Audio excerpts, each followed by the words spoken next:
your party.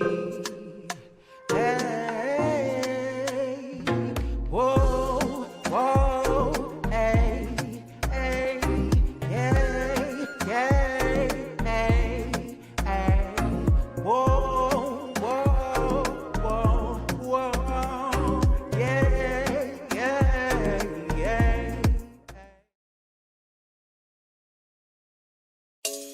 Welcome to AfroMike Studios. We offer podcast recording, editing, and consultation. For more information, visit our website www.afromikestudios.com. Follow us on all social media platforms at AfroMike Studios.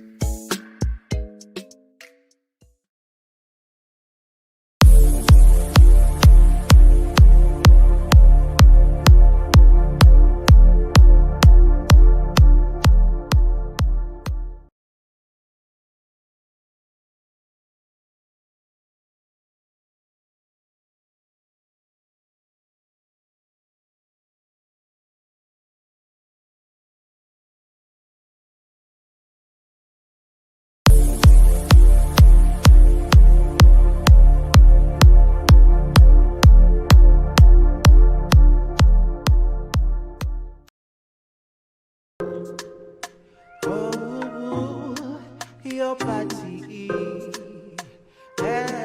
Hey, whoa, whoa, hey, hey, yeah, yeah, hey, hey, whoa, whoa, whoa, whoa, yeah, yeah, yeah. Welcome to AfroMike Studios. We offer podcast recording, editing, and consultation. For more information, visit our website www.afromikestudios.com. Follow us on all social media platforms at AfroMike Studios.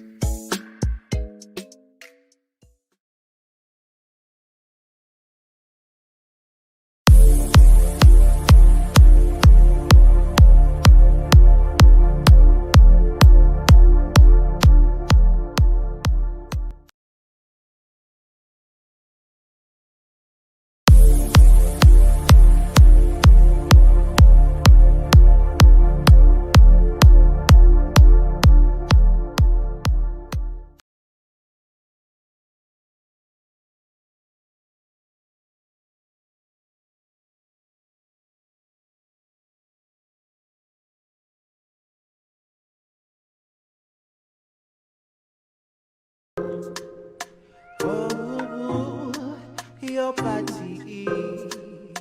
Hey, whoa, whoa, hey, hey, yeah, yeah, hey, hey, whoa, whoa, whoa, whoa, yeah, yeah, yeah.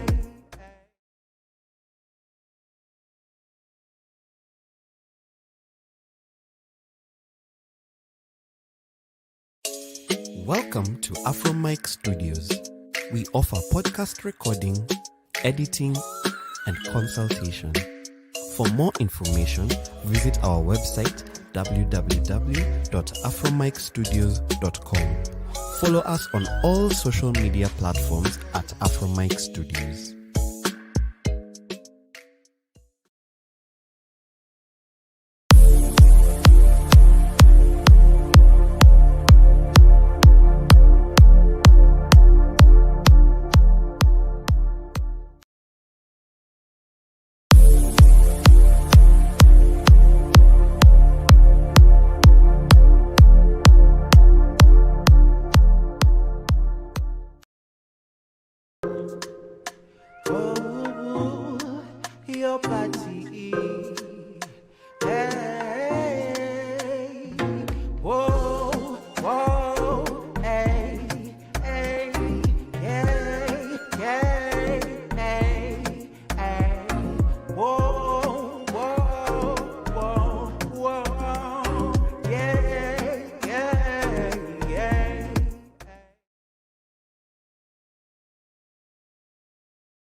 Welcome to AfroMic Studios.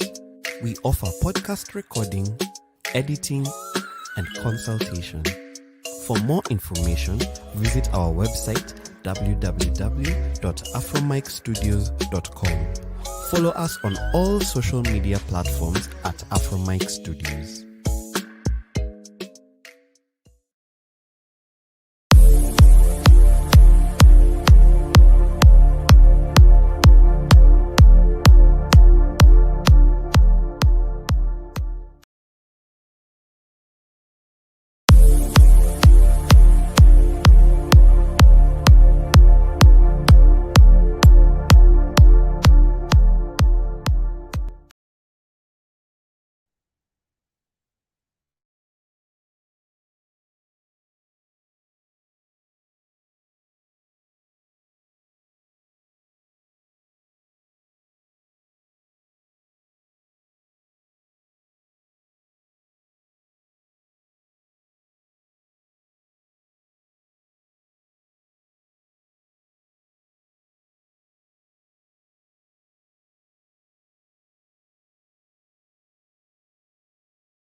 Oh, apparently have been on mute this whole time. Well, we'll go straight into the show. The people coming in at the Trans Queer Fund, Kenya. Welcome to AfroQueer and welcome to the Zoom In Festival. Thank you for joining us, and I hope that you will learn so much from this today. Thank you.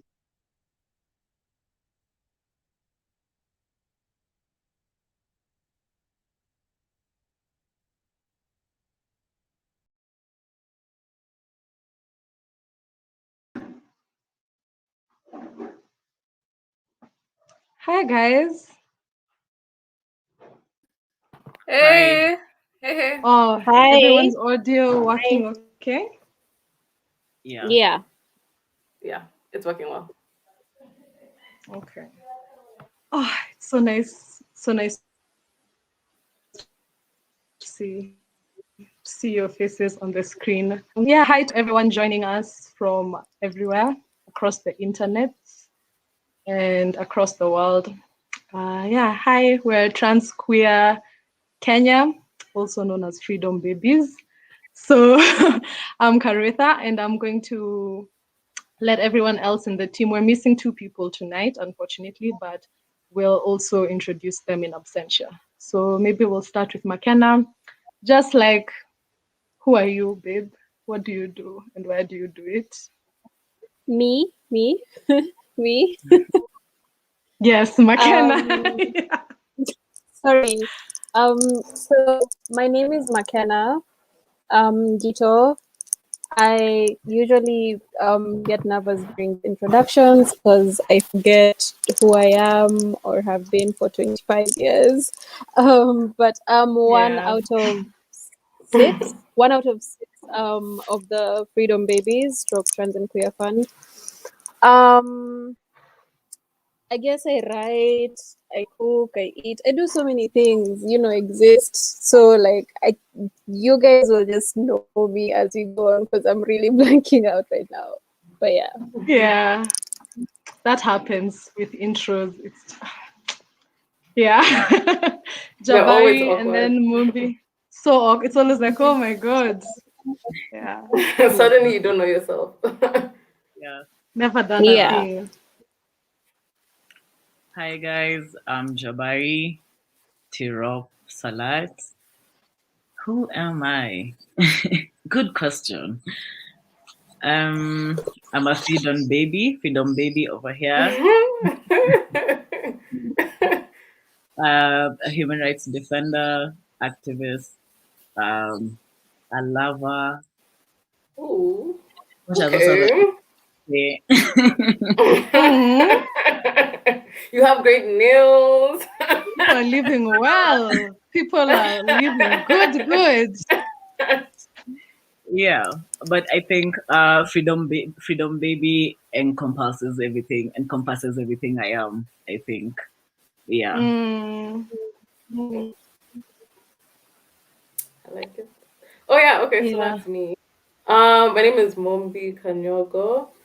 Right now I am a teacher. I teach, which has been a journey, but I'm also one of six freedom babies. I like freedom babies. I think we'll be calling ourselves freedom babies. Yeah. Yeah. And and I like cooking for loved ones. I write, and I also enjoy, these days I'm enjoying walks. I never knew I'd get to a point where I'm enjoying walks, but I feel like Mm. truly a resident auntie. But yes, walks and cooking. And our cups of tea. I'm seeing McKenna have mine. Yeah, Well, right. tea. Yes.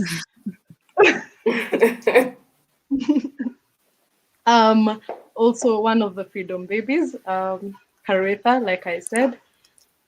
I too meander in and out of Nairobi from time to time. I'm a writer, an organizer, and yeah, vibing. We're missing two freedom babies. There's Kedolwa Waziri. Uh, Kedolo is like a resident disruptor, writer, and organizer, and an artist. And there's also Mwende said I should say they're an auntie with a T. There's a pun there that's completely lost in translation. But yeah, Mwende is a storyteller, a writer, and a performing artist, and holds space over at Paza Sauti. Yeah. So welcome to everyone. That's who we are.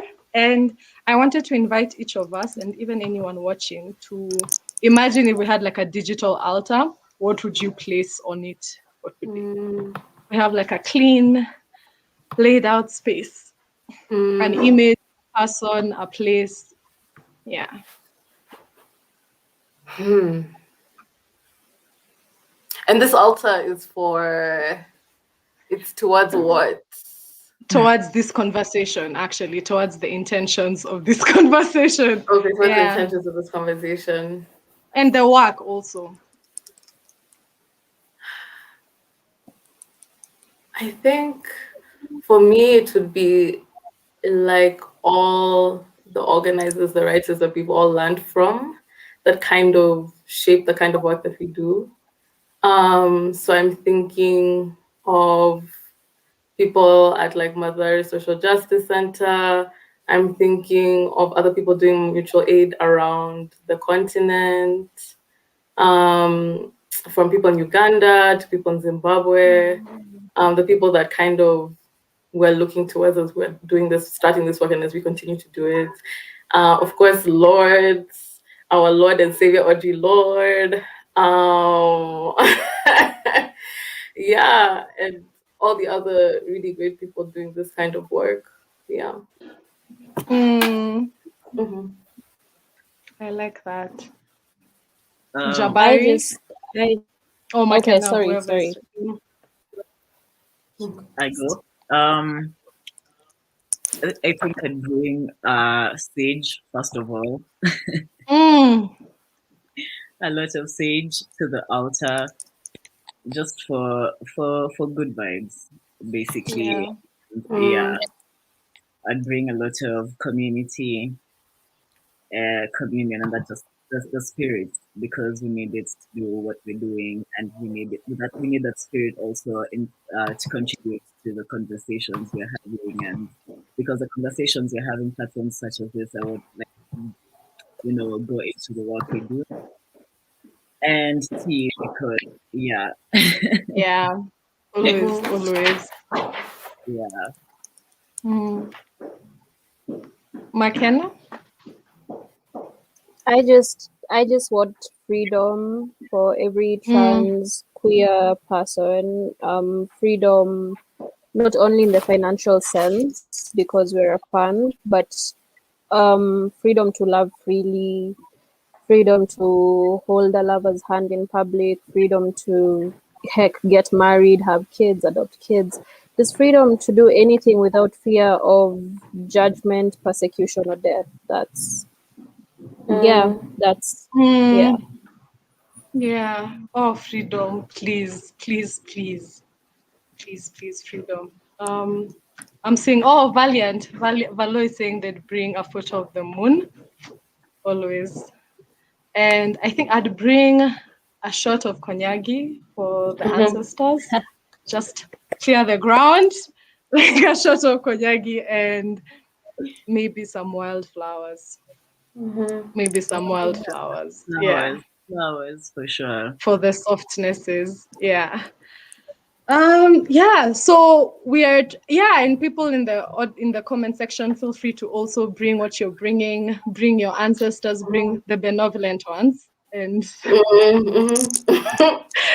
yeah, and your good intentions and your juicy freedom dreams. Yeah. So we're trans queer mutual aid fund. What does a mutual aid? First, I should have started with this. How the conversation, we'll just really be talking about the work we do, what we've learned, where we've stumbled, and the dreams that we're dreaming. And then we'll have a Q&A at the end for about 15 minutes. Yeah. So we wanted to start by talking about what a mutual aid fund is. What's different about it? And are there any like mutual aid traditions that we're tapping into even here in Kenya, on the continent? I know, Mumbi, this is something you wanted to speak about. Yeah, no, I'll start and then I guess I think McKenna, Jabari, and even you can I guess add things.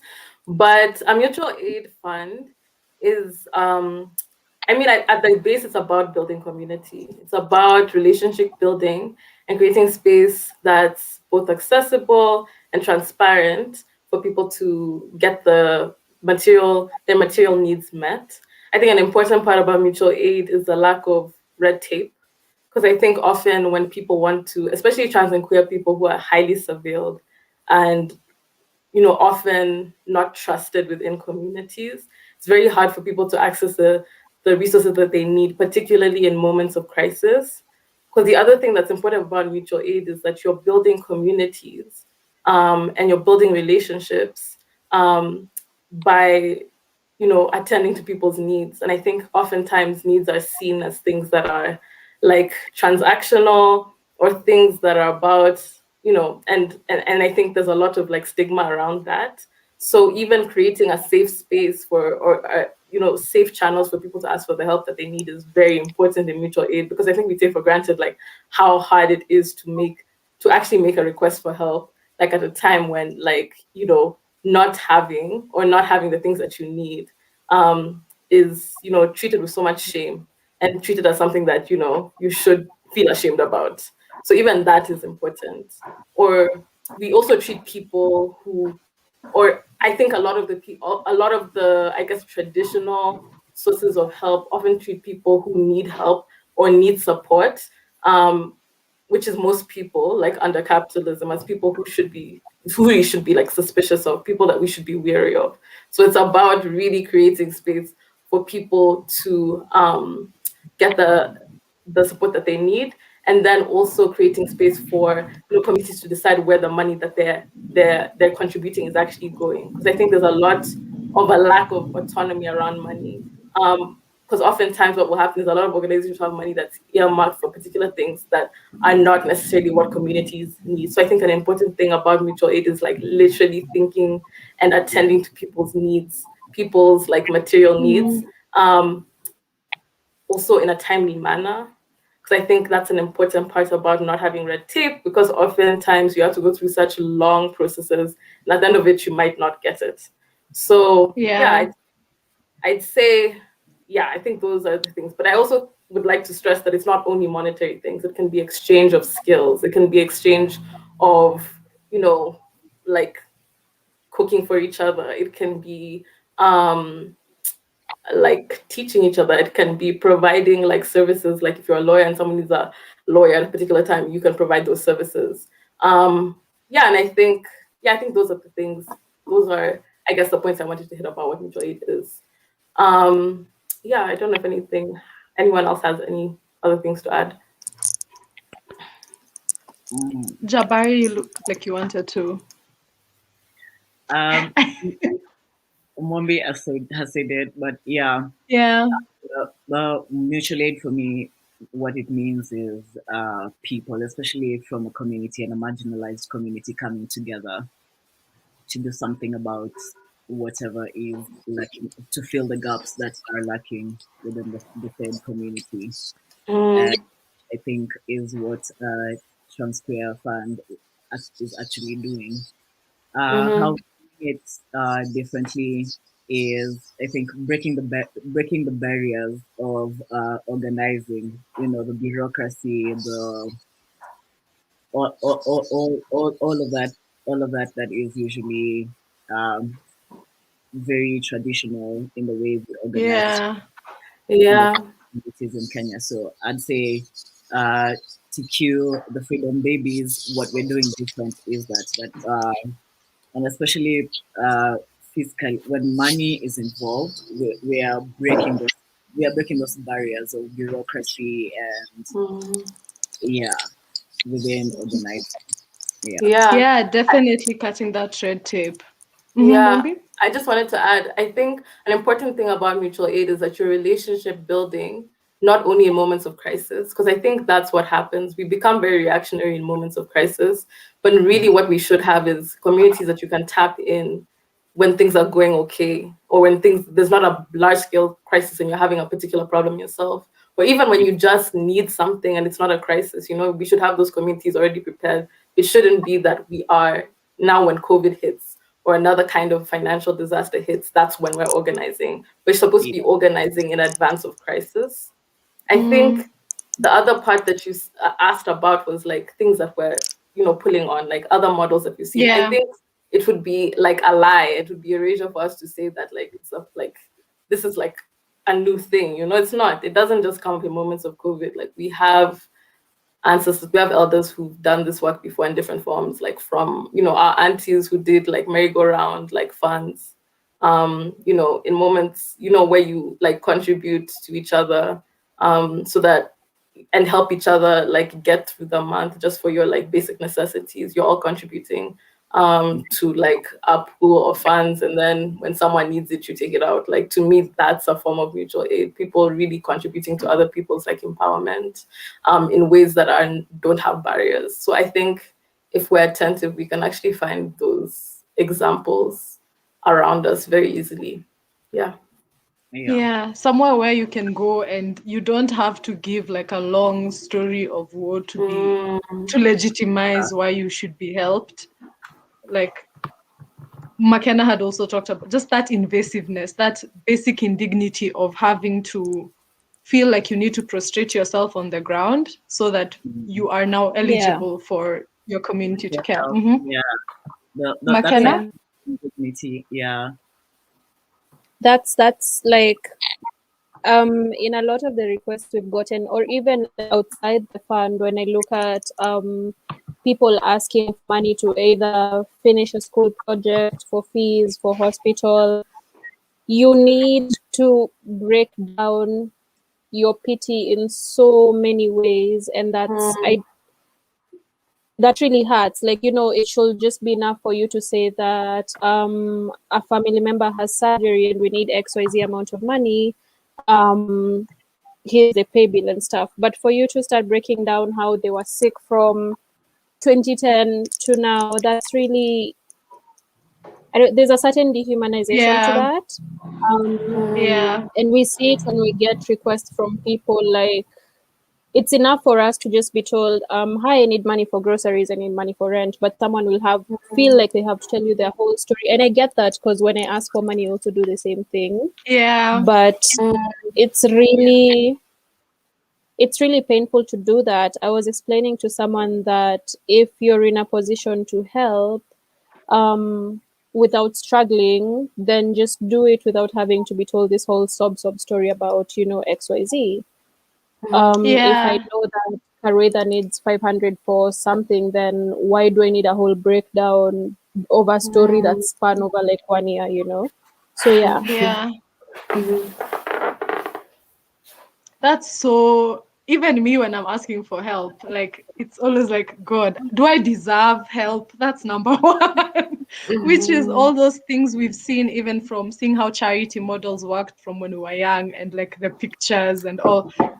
Just you Yeah. have to, it's very gross. And I, which brings me to, we want to talk a bit like about our like the principles of our work. I know one of them would be just like the dignity of trans and queer people, period. Like no, nothing else needs to be discussed. And also how our framework is really, we get as much money as we can and we distribute it to as many people as we can, which is very, very straightforward. It sounds very straightforward, but it doesn't play out that easily when we're that easily when we're doing it. And I wanted speaking of, I wanted McKenna to talk a bit about how much we've raised so far, how many people we've supported, or and also the rest of you, just talking about even the other groups that we were in solidarity with. Yeah. So like Kareda said, Kitambo and I'd see fund drives and stuff like this. I just think, you know, you've received 1,000 bob, you've distributed 1,000 bob, tell people that, you know, that exchange has happened and that's it. But there's so much work that goes to a fund. Like, I don't think I can even start explaining it right now. I don't think all of us can explain it and fit it into this time that we have. But yeah, so far we are over 2 million Kenya shillings. Uh we started the fund in like March, so this is yay 2 million. Yeah. I don't know if Mombi shares the same thoughts, but like when I started the fund, like 2 million is crazy. That's so much money that people have given from the little they have and from their hearts to help other people who need it at that moment. Like, that's extremely crazy, you know, and it's over 2 million. It's not just at 2 billion. So, yeah, I don't. Oh, thank you guys. So, I just had a little moment there of appreciation. But Yeah. Yeah. I think by now we should be at over 1,000 people who we've sent money to for various reasons, from the basics like food, groceries, bills, rent, transport, therapy, both hormone therapy and like the other therapy. I don't have a word for that. But yeah, like we've sent, and not only like monetary distributions, like sending people cash, or receiving cash from people to distribute, but we also have a fund drive. Sorry, what? Like a furniture drive. For just anything in your house that you're not using. You have an extra bed, you have an extra mattress, you have extra clothes, you even have extra diapers. So there's always someone in need of that thing that you haven't used in a couple of months or years in your house. So we're also doing that. If you go to our socials, Trans and Queer Fund KE, you'll see there's forms to fill in for that. So yeah, you guys have done so much, and I'm so happy. Yeah.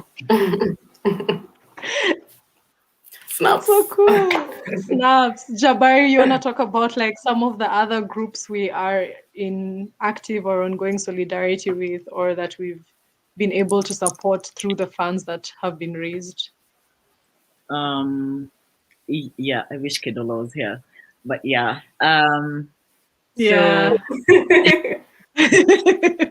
Well, it's yeah, but just off the top of your head, off the top of off your the head. top of my head, we have Yeah.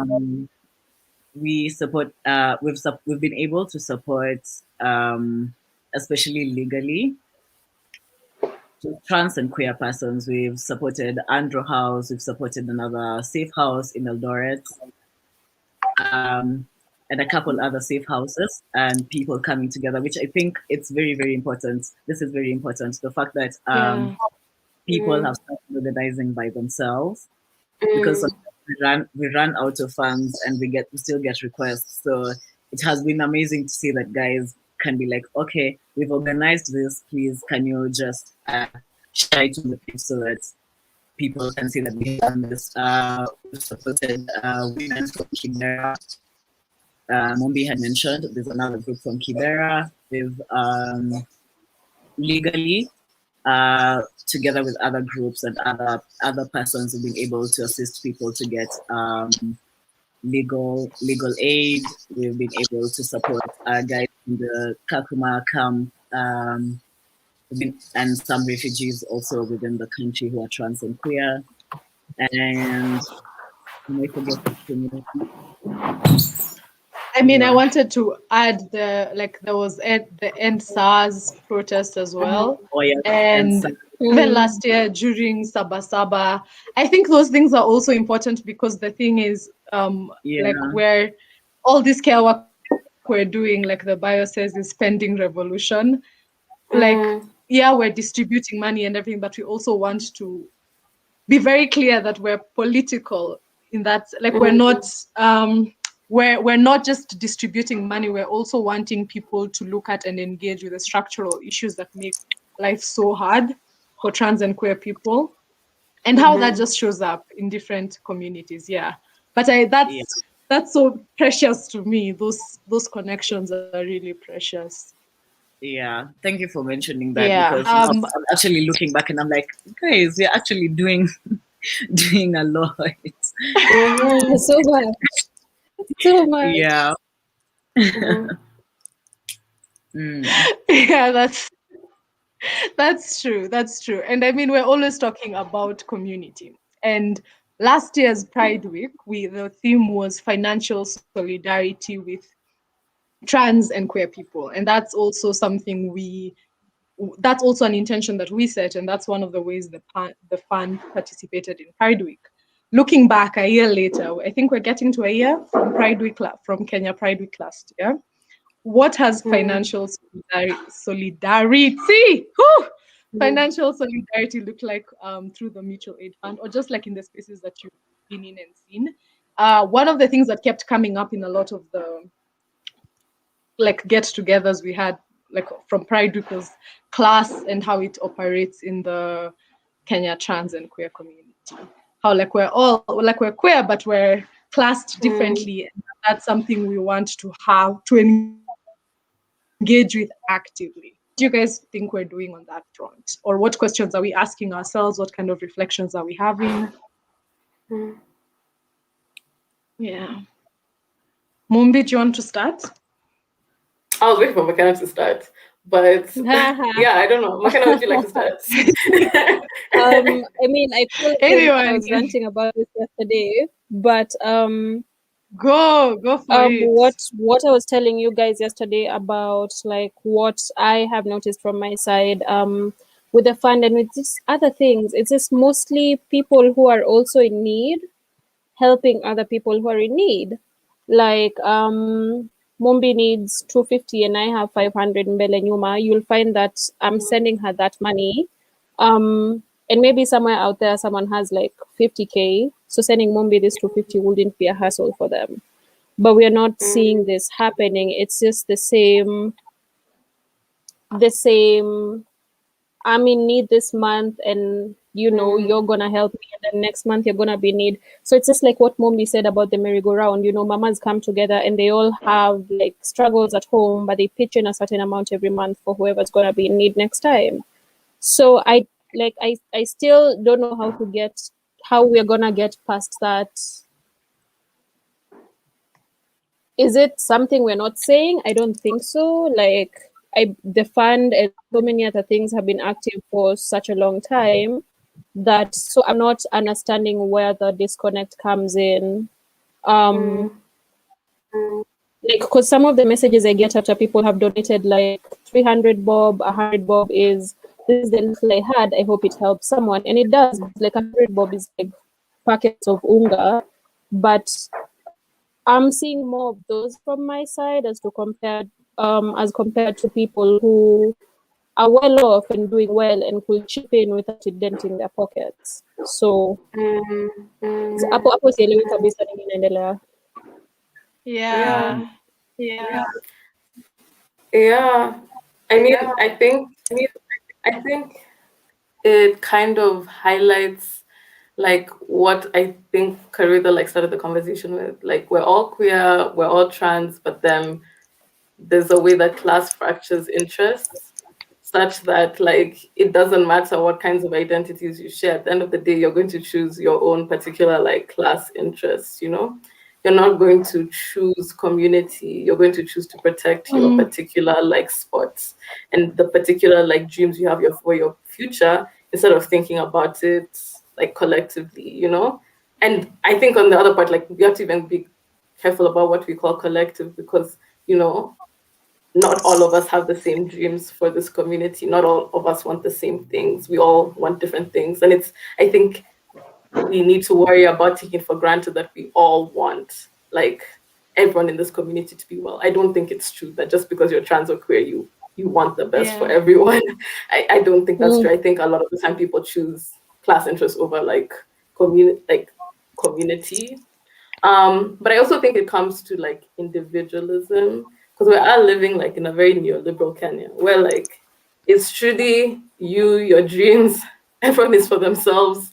And there's a lack of like a desire to come together. Because I mean, at the end of the day, like most people, like you can do as much as you want as an individual. There's literally no way you can escape like the kind of terror that this government is raining on people. But it seems to be this idea that somehow we can get past harm individually instead of collectively.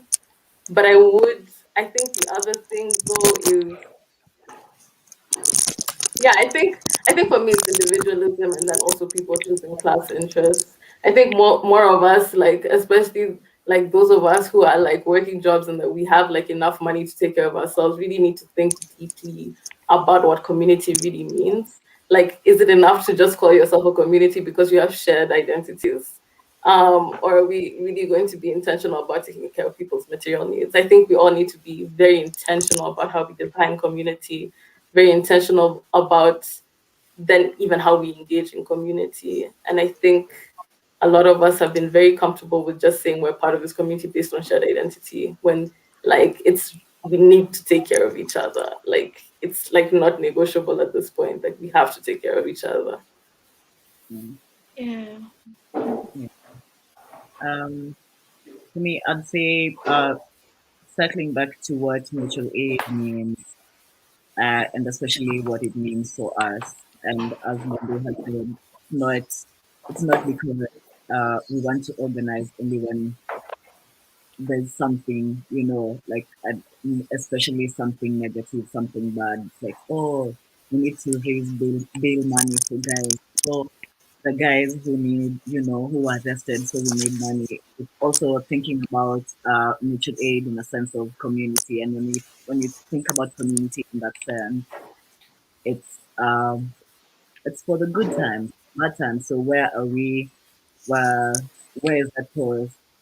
Or for for getting the funding, or say like, oh, it's just a good day. It's not that someone is homeless that I need to, or someone's house burnt down that I feel that I cannot get rid of this extra bed and bedding. It's just like, oh, also just even during the good times, I can be like, oh, but who needs a bed, or who needs a Yeah. blanket?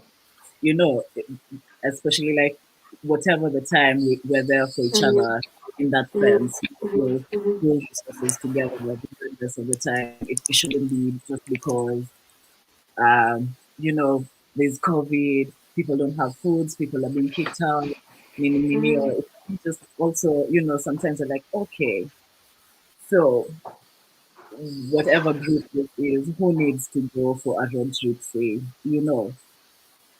who just needs a bag of tea sometimes? Who needs curry, and not curry in the sense that it's because you're lacking. It's just like sugar just Yeah. because. Sugar is nice. Sugar is Yeah, Yeah, nice. it is yeah, nice. Yeah. Yeah. thinking about it. Yeah, thinking about it in I that love sense. that.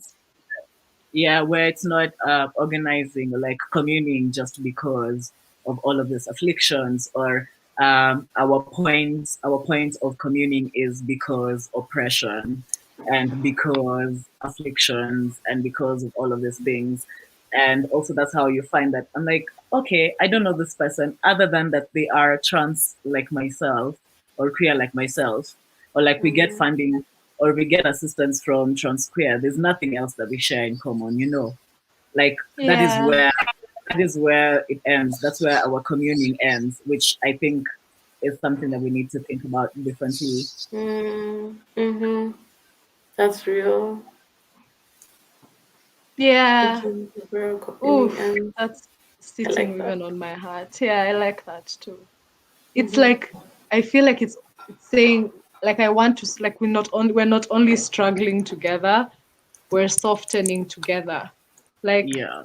I want to like if we can find those ways to to just connect, Yeah. Like Yeah. which literally is part of the problem of one. class. Like it prevents people from Yeah. connecting on anything Mm-hmm. but Mm-hmm.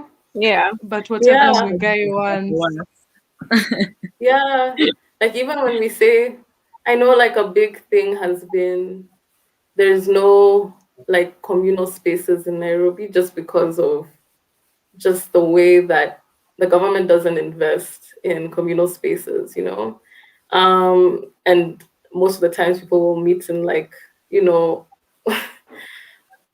like whether it's like a coffee house or something. And I think even saying that there's no communal spaces, something sometimes has to do with class. It has to do with like refusing to meet people where they are sometimes. So I don't know. I think even saying when we, like even the excuses that we recruit to Mm. justify why we are not Mm. forming community often really has to do with class, and it has to do with unseeing and erasing particular places, and it Mm. also has to do with you Access. refusing, like, yeah, access, right? And also centering particular people's needs, because like what Yeah. does it mean to meet where, you know, the most vulnerable people in your communities are? What does it mean um to literally go like where people are, like, and not in a like a what's it called when it's like you go to, you know, what's it called, like gentrifying way, that's the word I was looking for, not in a Yeah. gentrifying way, on a way that's like invading people's space, but literally like, you know, forming the relationships that you need to even be invited into spaces like that. There's whole processes that go into like you not having a space to form community in. Yeah, and I think it's the government is fucking up, but like we're also fucking up, you know. Yeah. Yeah. There's two Yeah. sides to it. Yeah. Yeah. Both, yeah. Also, guys, I know you can see the comments from your ends as well. You can Yeah. feel free Yeah. to like respond or engage. Yeah. I can Ah, yeah, you're right. could read Olive's Yep, one. Olive's yep. and Mhm. Mudhoni's. I don't know who Yeah, wants to read. go ahead, Mumbi, read them. I'll read one, someone else can read the other one. But Olive Wende was saying, and we need to completely Okay, divest. read one and then Okay.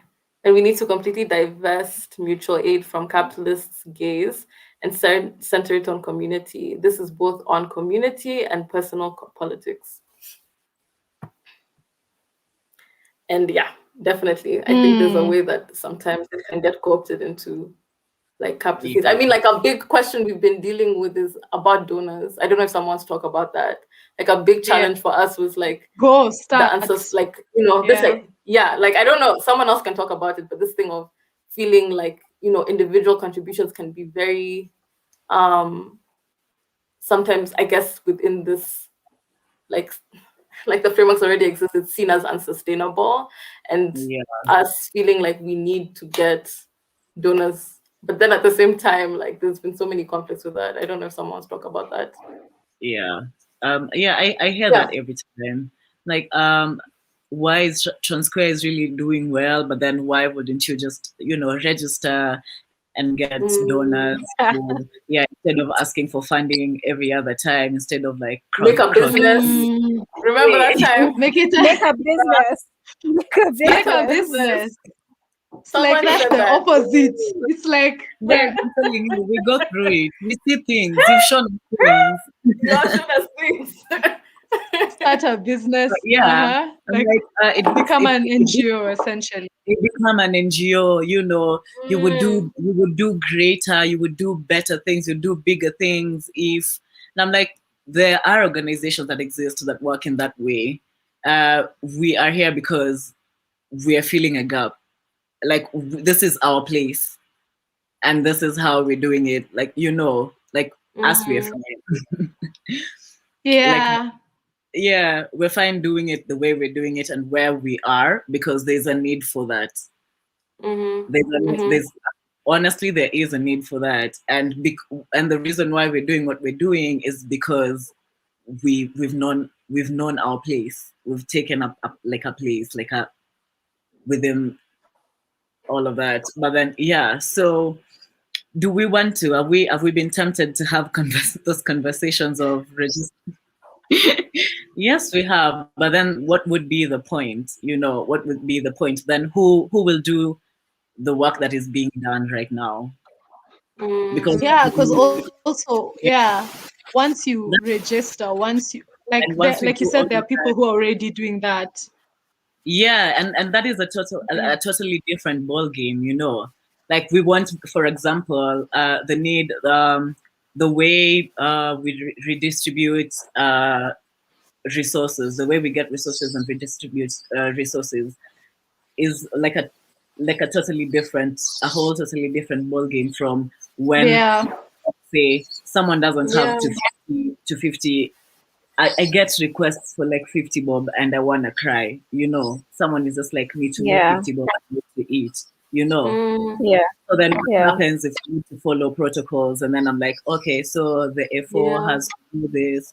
So wait until 3 days for it to be approved so that I can send you that 50 bob, It's just going to be a totally different way. And I think that's what people need to understand about TransQueer Fund. Like, we operate like this and we are like this for a reason. Like, it's intentional, right? It's intentional that we are like this and we operate like this. Yeah, it's very, very intentional because once you change some of those things, you're no longer a mutual aid fund. Like even the idea that you could be doing better work if you partnered with certain groups, it's like better work according to whom's. Like who one thing I know we kind of try to do is, and one of the other ways we've been saying we need to like do a bit more is letting the community decide what the goals of a mutual aid fund are. Like if trans and queer people feel that what they most need is a safe house, or that what they most need is like somewhere to get like just those support for the day-to-day, then we're going to be that, because that's who you are like that's who you exist for at the end of the day. Like, okay, I know we're a bit tight on time. Yes Jabari, go ahead. I was just saying that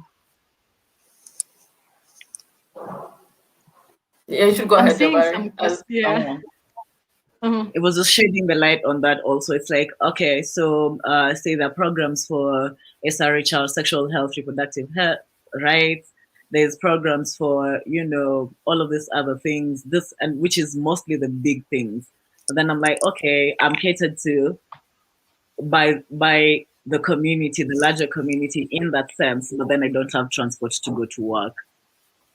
Or I don't have lights. And those are the immediate things, which is the space that TransQueer Fund operates.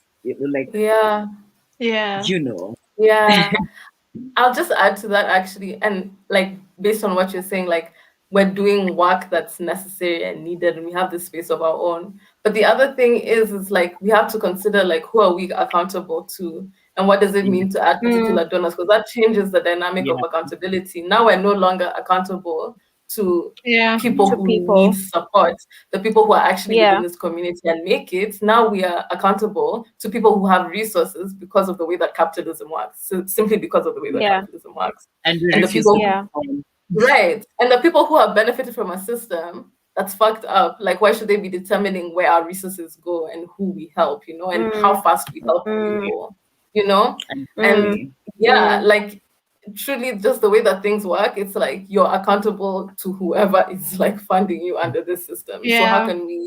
how can we like cede space to people who are already creating the conditions that even necessitate us in the first place, Yeah, We and can't. that's the thing Yeah. because we are bigger Yeah, than we just cannot. distributing funds. We're bigger than that because we are also for dismantling all of this all of this shit that is happening to us, the capitalism, patriarchy, all of that. Those are the tenets what we operate under. It's not the other stuff. So we're like we cannot conform. We have no space. We have no luxury to do that because at the same time, yeah, you might Yeah. look at trans queer fund as just like these guys who do this, but then in the way we operate, we want to be that example. We want to live as and work as the people who are trying to dismantle capitalism, dismantle, financial indignity, all of these other things. I'm sorry, Kavita. Yeah. No, that's absolutely the thing. That's absolutely the juice. Exactly that. McKenna, what did you say to allies yesterday? Actually, like, did I say anything on Twitter? Because I say a lot on the internet. Yeah. So You I don't know if do. that was me. Was that me? Dear diary. Was that me? No, it's great. It's You've been called by name. MDQ, I MDQ says, I'm here today because of what you said yesterday, McKenna. It made me think yeah. about why my arrowship doesn't translate to daycare, which is exactly what mutual aid is. I felt challenged. Your name was mentioned. What did you say? What did you Was tell that people? me or was it Tell one of us. you guys? No, no, Mutoni, it's was it? McKenna. they have called you by name. They have called you by name. They remember your Twitter. In fact, on Twitter, is that not your name? Is that not your That's name? not. It actually is. It actually is. Listen, I can't say. Let But me go from back the and read gist the of it, comment. oh, you're reading the comment. Okay, read. Yeah. Yeah, I'm seeing Mutoni said that the sending money just once in a while isn't enough for you to claim for them to claim to be an ally. So I just call upon maybe Mutoni to comment and say what others do they feel like they can be an ally. Does that make sense? Yeah, Again. Modani can elaborate. It sounds like you are saying Yeah. people need to Do more. consider like which is also like not just like allies, queer and trans people. Like we all need to, but this one was specifically to allies. So let me not generalize it. Um, And any other ally who is with us today, tell us what you think, how you feel, and what you can do, what you've been doing. I think, do you know what I've been, when we're talking about our dreams, those the whole, we've started a call for non-financial, non-monetary mutual aid, which is really interesting because I think it can really push you to consider even what you think of as resources and what you think of as like investment, not investment, yeah. What do you think of as I caught myself. What do you think of as tending to your people, tending to the causes and the communities that you love? Because when we're Yeah, talking on monetary aid, it's not enough to just say, here's 500 shillings a month. It's great. But also what else, when we look at ourselves and look at resources outside of how capitalism has taught us to view resources and how we share them, what other yeah, opportunities can exist there? So that's what I yeah, find. I really want more people to engage with a non-monetary call for aid as well, because exactly. it's like even in our, like, I know even for me, I have to consciously and like rework what I think of as resources that are available to me, or even what I can offer to the community actually. Like, what does an Yeah, offering look like? And have I even signed up to receive the offerings is the other question, because we like offering, not so much when we're receiving. Yeah, I get that and I hear that, and I saw this yesterday when we were dealing with something, and Kedola was like, I wish Kedola was here, and Kedola was like, I bought blankets for guys who are in jail, you know, but then that is something that is long term, you know, like they'll remain ours once this gets checked, you know, which is one way because the guys were like, okay, so I feel like Nikituma 100 bob, Nituma 100 bob, Nituma 100 bob, it's not doing something. And then you can bucky with that 100 bob, 100 bob, and 100 bob and buy a blanket or like buy, I don't know, like just something else, things that last, you know, things that are not, if you feel that like the monetary contribution goes a long way. But then also Yeah.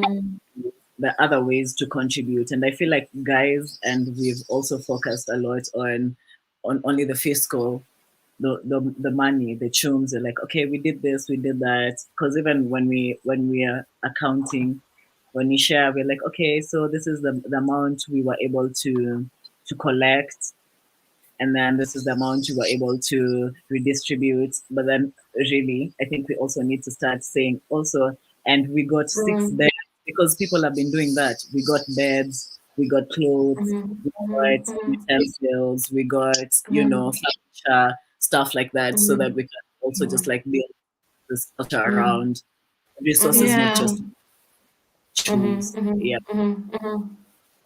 Yeah. Speaking of accounting, how do we maintain, what does accountability look like? Financial accountability, and I mean, yeah. McKenna, Mumbi. Yeah, I think McKenna Yeah. can start and then I'll add. So yeah, there's like financial, like there's that, and then there's also accountability to the community. Yeah, Okay. and how we're, yeah. Mm.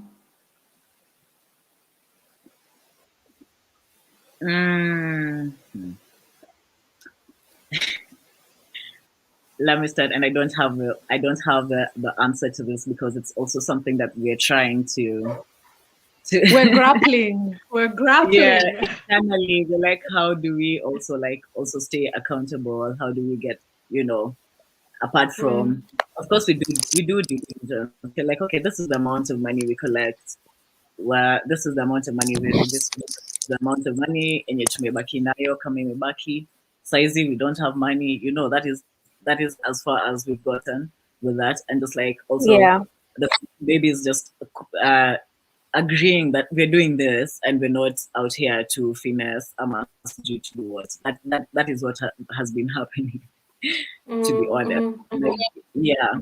And it's in the say this, I don't know, there's just like a way we work within TQ where we don't see like the resources we get at TQ is for the community, it's not ours. And I keep saying I'm so glad that this, like the people I work with at TQ feel the same. Like we agree, at least we agree on that. It's like, Ojabari, you need money for hormones, you will ask from Mombi whether or not you have money that is something, Yeah. because the money you have, like you receive is for the community.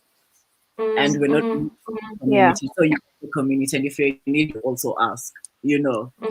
Yeah. It's just Yeah. holding ourselves accountable in that way has been our thing. Has been the only way, but then we're finding out ways to be more accountable. I think it's nice to hear from also the community, like in what other ways apart from the reports, the updates we give on, you know, how the fund is going, nini, which other way do you feel like would be, you know, would be best to, or like we could show accountability, especially in the community. There's no accountability. Sorry, there's no accountability to donors because we don't have donors. Like we do not operate like that. Go to the community. Yeah. Yeah. Yeah. McKenna, oh, you want to say something? Yeah, go ahead. I'll go last. Oh no, I was agreeing with what Jabari was saying. Like, Oh, okay, cool. um, all our accountabilities towards like can you hear me? We Yeah. can hear you. Can you hear me? Mm-hmm. Yeah, we can hear you. Okay. I was saying that what I was just echoing what Jabari had said, that our like all our accountabilities towards like the community. Okay. Um, basically what Jabari said, like I'd like to hear from people like what other ways would you want us to be accountable for the funds apart from the updates we give on Twitter and Instagram. About how much money we've received since March of 2020, how much we've distributed, how much we've received and distributed within that month or time frame that we are posting, how many people we've sent it to, and for what. Like, for example, normally when we introduce new things, like we had an mchanga for people to get a safe house, we had drives for someone to move out and get their own space, we had funds being raised for a particular reason. We usually keep people updated. So yeah. Yeah. The only thing I would add is that I think it would be a lie to say that we have not gotten scammed and that there haven't been I've seen moments Yeah. Mutoni responded. when Okay. there haven't been or when there haven't been moments where like we've given people like resources in good faith and they've taken advantage of like the communities like you know desire to like work together and keep people like well. There's been definitely moments when people have Yeah. scammed us, but I'd Yeah. like to assure people that the Yeah. scamming that we've had has really never been for big amounts. And that brings me to my next point about like the kind of accountability that we do for big accounts. So to be clear, most of the grants, I'm not going to call them grants because that's NGO language, but I'm saying most of the money that is redistributed through Trans and Queer Fund is usually like not amounts, like most amounts are really lower than 7K. They're much low, and I'd even say most of them are below 3K. I think most of the amounts we give are below that amount.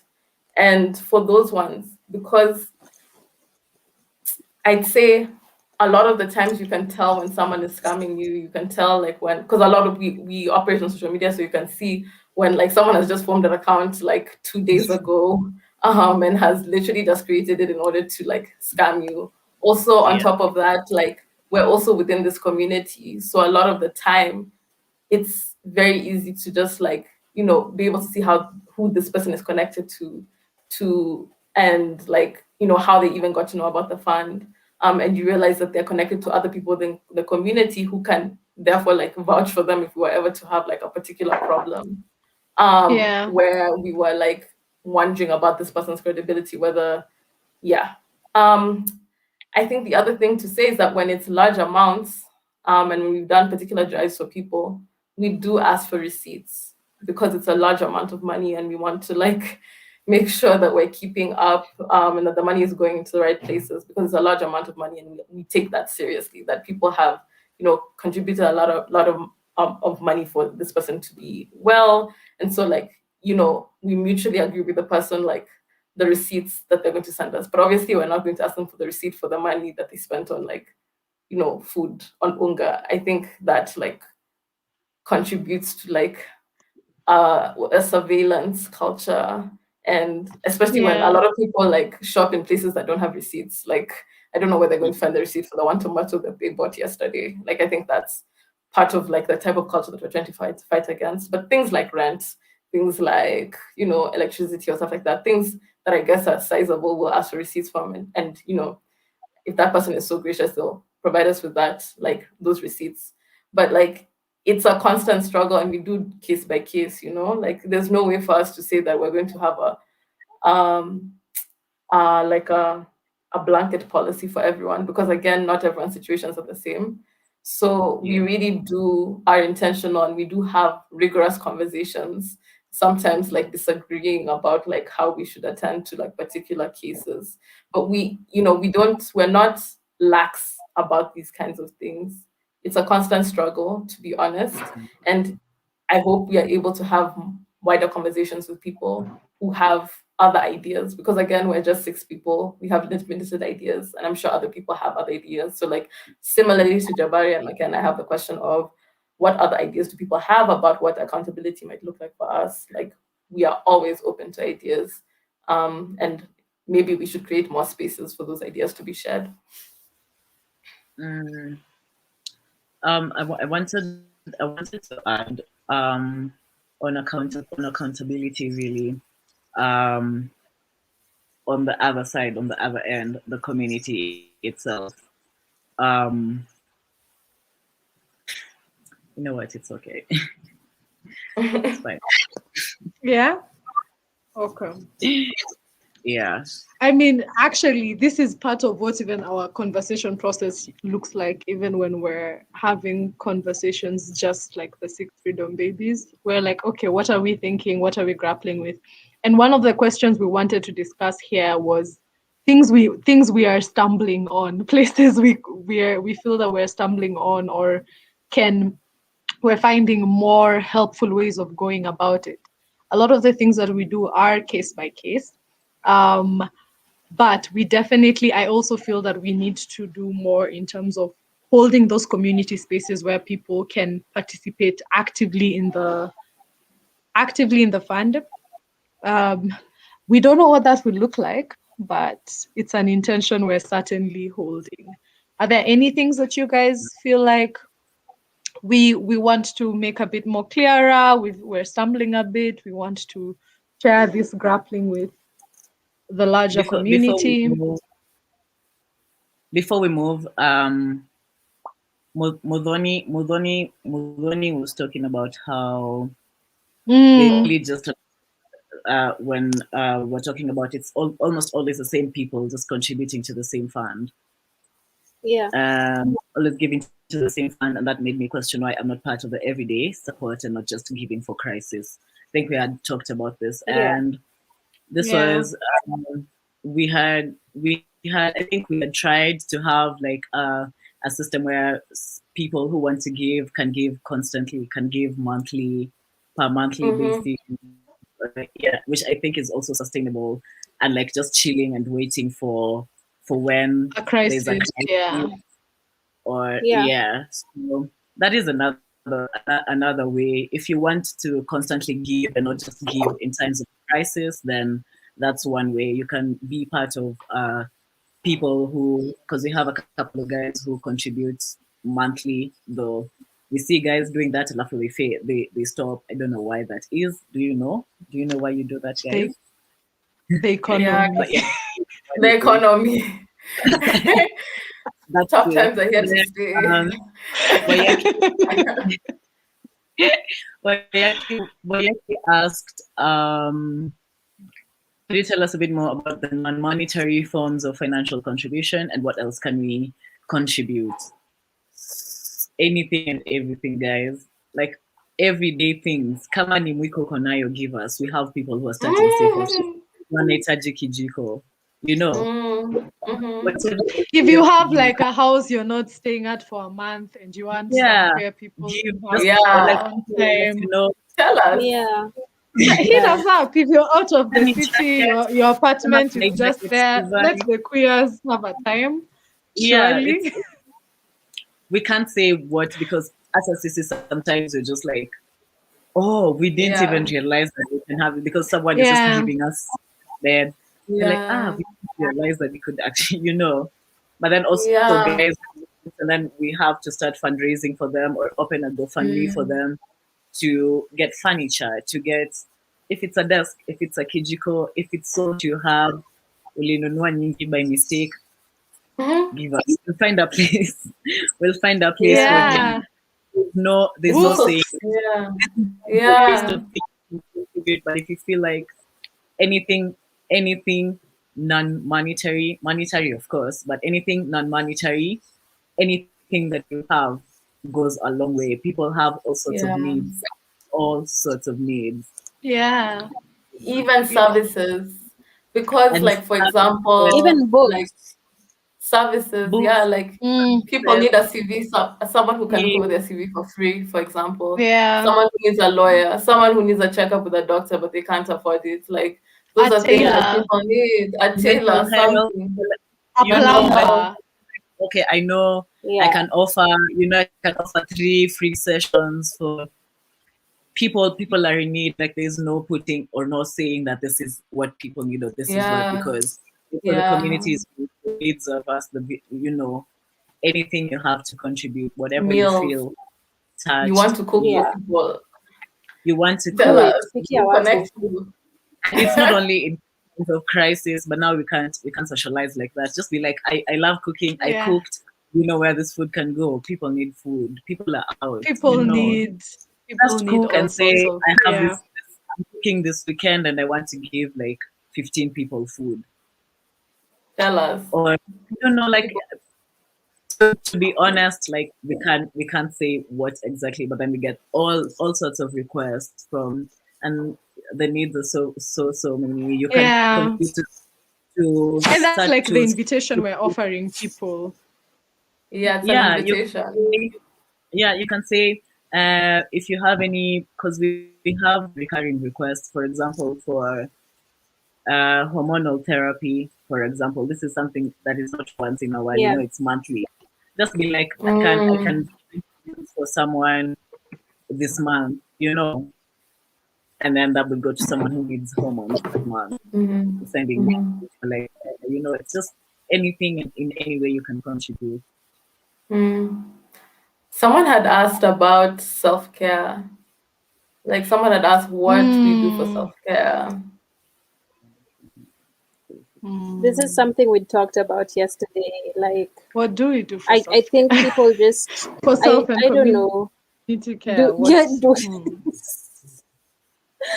I don't know if people when people look at the 6 of us, do they just think, oh, the fund, and that's the end of it, without looking at the fact that these are like 6 trans and queer people who've come together with no backup, with no all those things that people need to get. We don't have that. We're just 6 people, just with personal lives, with work lives, trying to earn livings, trying to keep our mental stability in check, and still dealing every day with handling people's money is a lot. It's really Mm. it's a lot, not in a bad way, but it requires so much. I don't know if strength is the word to use. And at the same time, we're not just handling money to start up a biashara or something. It's money that impacts people's lives. Passing it as we are, like, someone won't sleep hungry because of the money people have contributed. So, like, we were talking with Karueta yesterday, like, we hear so many sad stories, so many heartbreaking stories. Start of this week, I got a story of someone who was kicked out at 7 p.m. Curfew is at 8. They have no idea where to go. And this isn't even the worst of stories that we've had. So dealing with all that, I don't know what our form of care is except holding each other. Like, whenever any of us is going through anything, we actually communicate in the group or with one of us from the group. But past that, do we have any other forms of self-care? Because I feel like sometimes you can give so much that you forget that you also need to be given. If I hope that didn't sound selfish. Yeah. Mm. So yeah. Mm. And dealing with homophobia and dealing with like a couple of us here, like, our families have no idea that there is a queer aspect in our lives. So also living with the daily threats in your mind that one day someone could put the post on Facebook and your parents could come across it, and that is so yeah, it's there's certainly that. Yeah, there's certainly that. Yeah, I don't think we do much. And I think it's something that we need to think about more intentionally because Yeah. it's heavy. It yeah, accumulates. Yeah.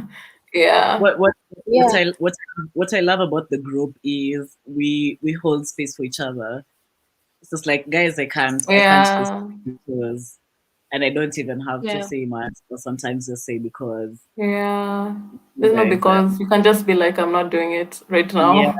and that's Yeah. Yeah. okay. Yeah. Yeah. I that's something about the group that is really, and I think we've also been doing that self-care. Well, maybe we're not doing it now, because also self-care nowadays has maybe have to be at what we call compact with the kitchery and all for it to be yeah.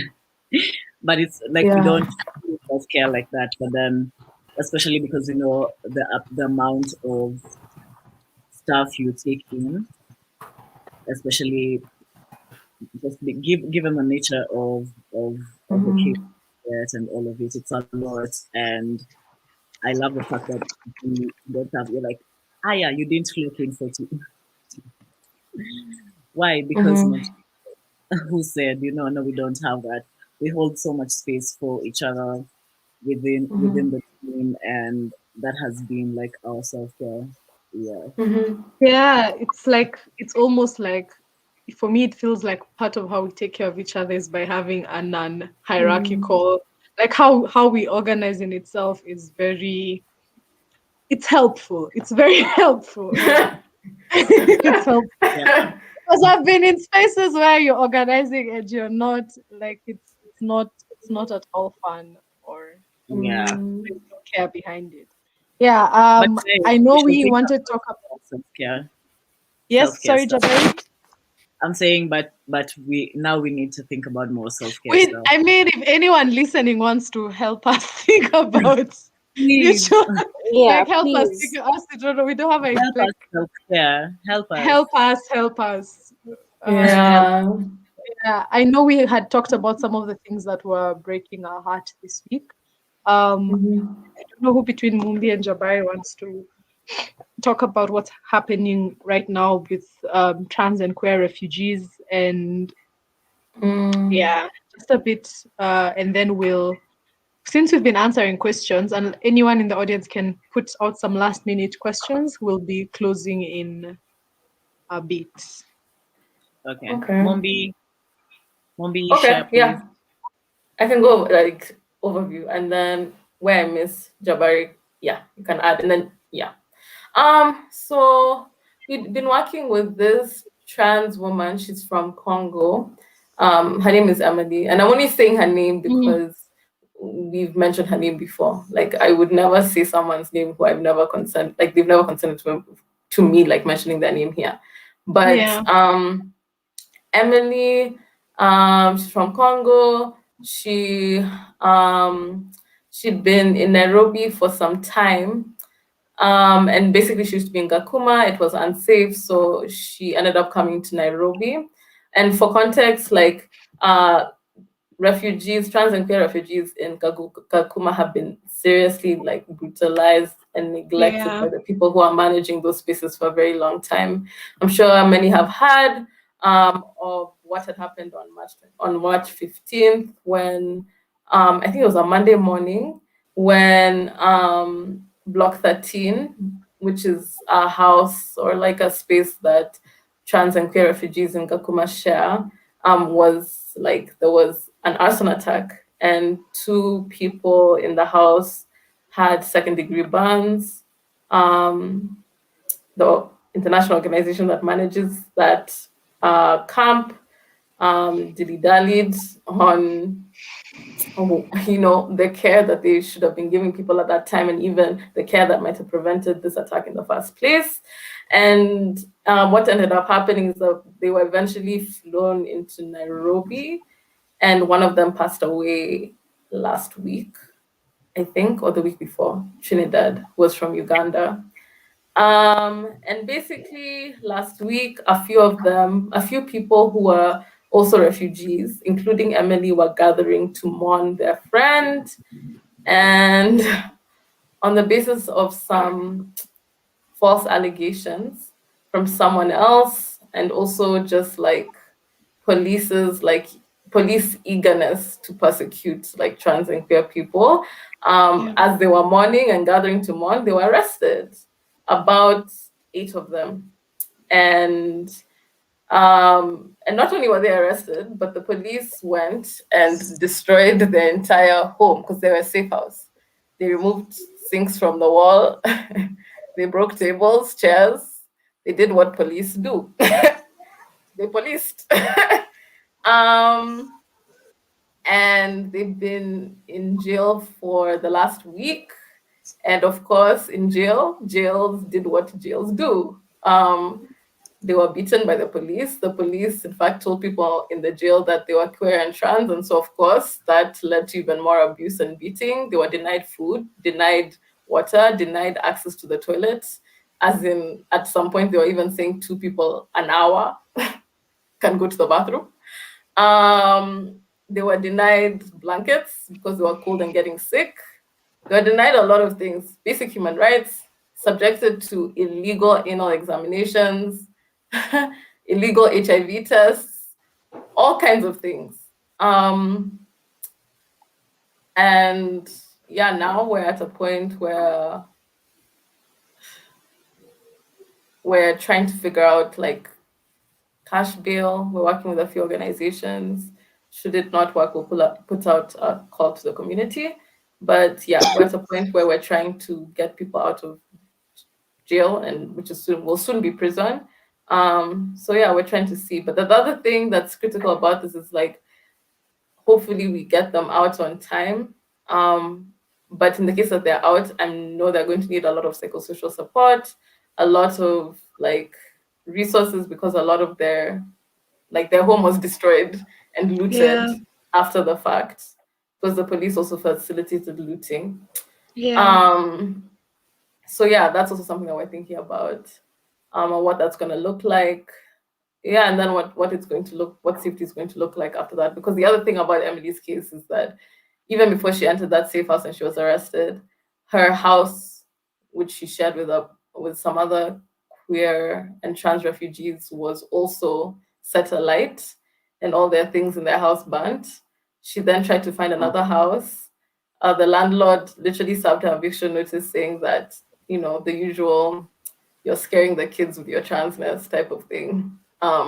Literally wrote it. Didn't say transness, but basically, the usual things that landlords will say on the eviction notice. And she just happened to be passing through that day just to commiserate with people and to gather, and then arrested. Yeah. So it's been a lot.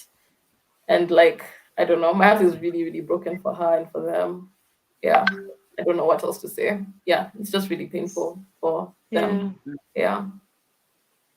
Yeah, so currently, as trans queer, I can't even sit still. It's so much. But yeah,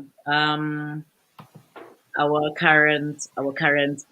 immediate need to fundraise for, or the immediate thing that we're fundraising for, is going towards this case, and they need 1.3 million for the 8 of them to be bailed out. So that is our current urgent need.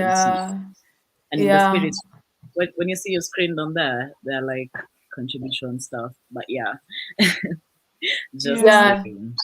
But and that just is specify what it's for.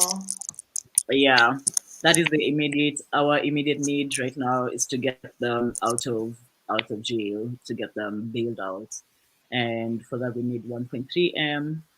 Yeah. Naomi had asked a question, but we had answered that. It's about I totally understand why mutual aid is important, and I get the power in having funds, no conditionalities. But curious if you'd consider seeking the large scale funding for this work.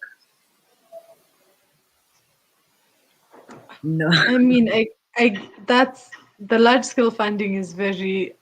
Why is it in quotes? Yeah, but then I think it's like the mainstream. We had talked about it. It's like the donor funding. Okay. Yeah. Okay. We talked about why we are okay doing what we do. Why we're not doing that. Yeah. Now. Yeah. Yeah. Because the other thing is about to this question of value system, it's also about creating a sense of community. And community is not a passive thing. It's not a passive word. You actually have to take care of people in order to call it a community. I'm not saying it has to be taken care in terms of monetary resources, but Jabari has said, Karida has said, Makana has said, it's looked like, non-monetary things, but also showing up for people when they need it.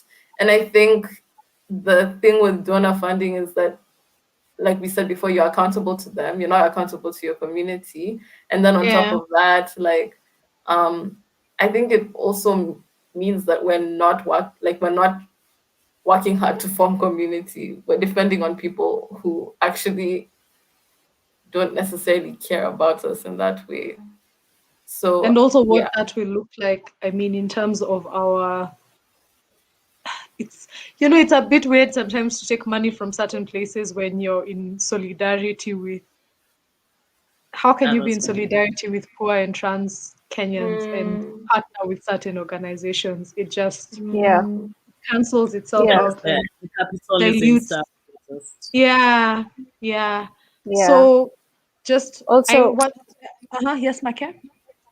to touch on what Muthoni had clarified, Muthoni, not just for you, not just you giving when you can give and not when it's in need, but also talk to people in your circle, talk to your friends, talk to people who you know can help in whatever way, monetary, giving services, just anything. Talk to your people, let them know what we do if they don't know already.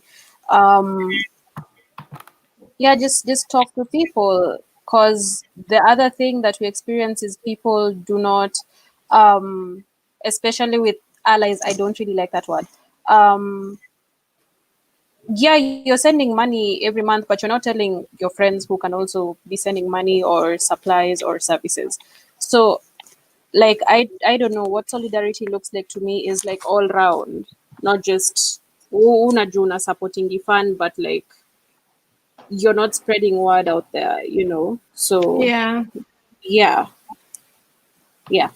yeah. We're going to have to wrap up. We're going to do just one final blessing, blessing or question or invitation from each of you.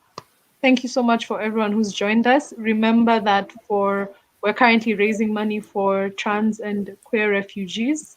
We need to raise enough money to get them out on bail. We also have our links to the non-monetary fund. And we also, if you look at beneath your screen, there's an M-Pesa number.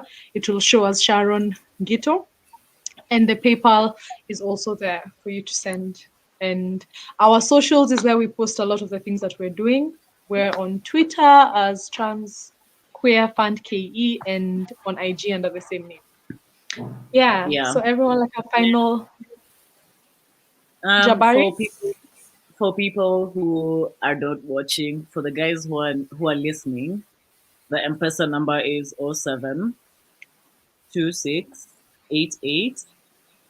0726884840. For the guys who are listening and not watching, so it's not appearing anywhere. 0726884840. And the PayPal is mkanyongo@gmail.com. Thank you so much, guys. I don't have anything else to add. Thank you for joining us. yeah.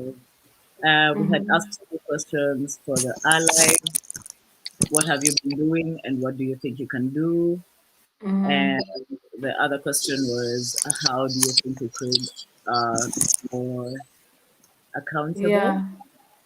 How does it look? So yeah, you have our socials. Reach out to us, and yeah, do that. Yeah. Thank you, Rumi. We've received 15 $15,000.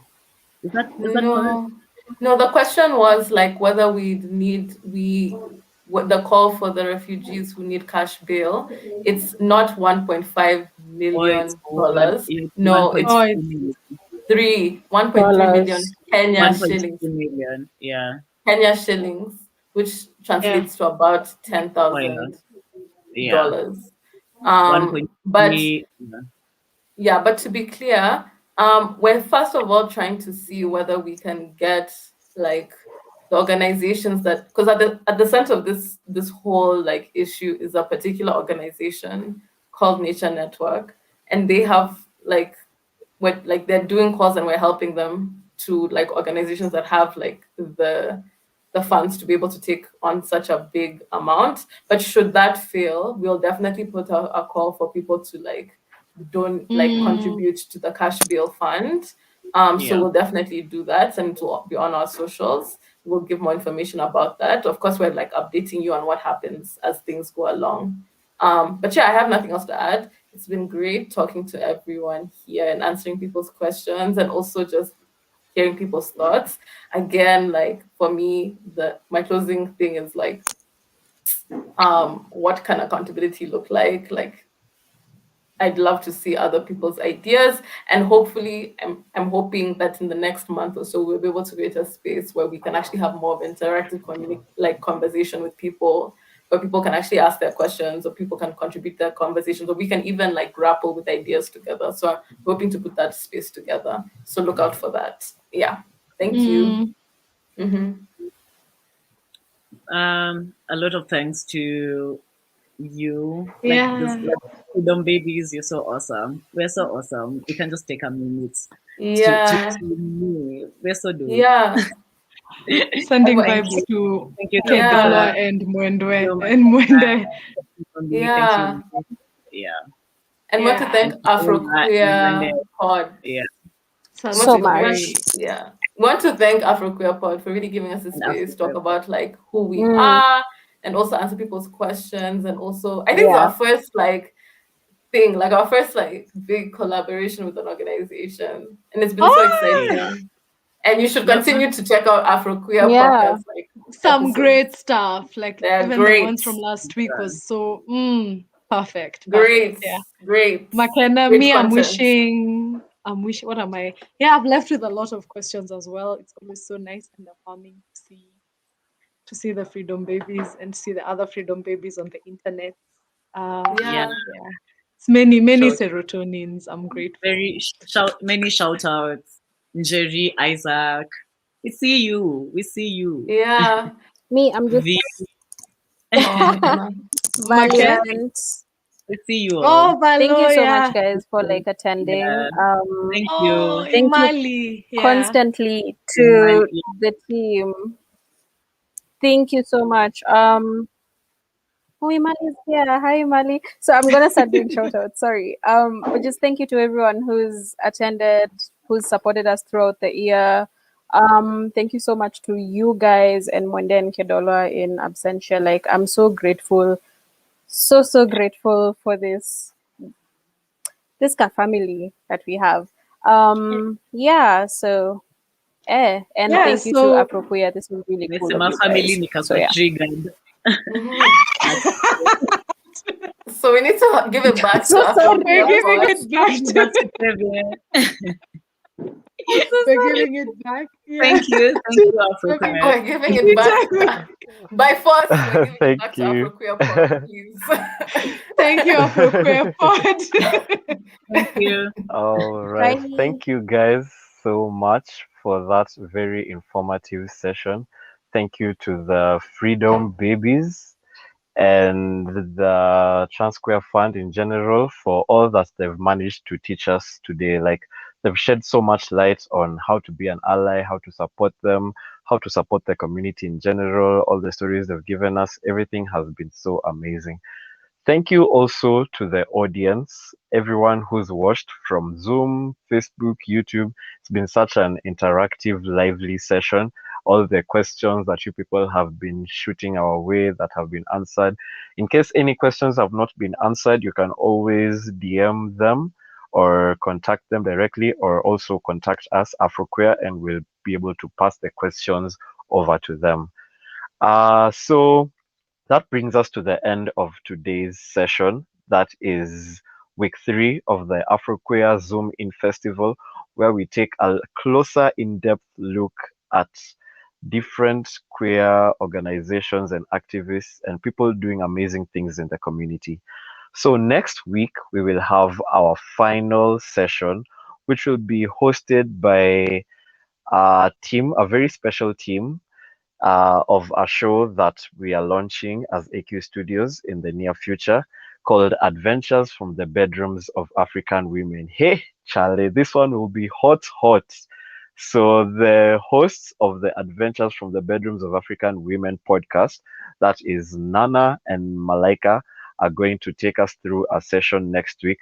Guys, it will be sexy, it will be hot, it will be all the steam that you want and the power to close out the festival. So prepare yourselves with any questions you might have, with any observations, comments. Prepare yourself for next week because that's gonna be a fire session.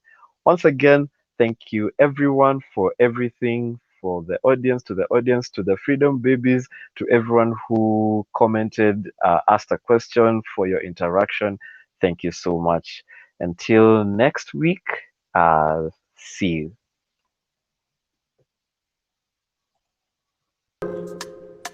Oh, your party.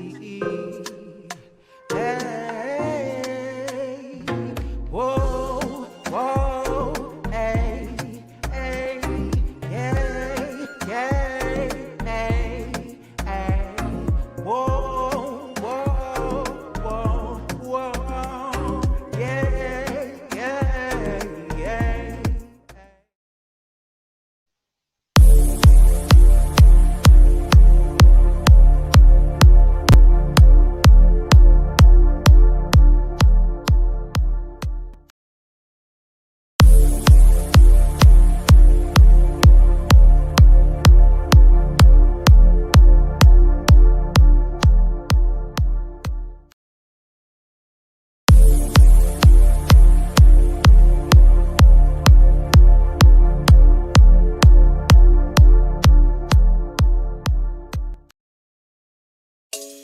Welcome to AfroMic Studios. We offer podcast recording, editing, and consultation. For more information, visit our website www.afromicstudios.com. Follow us on all social media platforms at AfroMic Studios.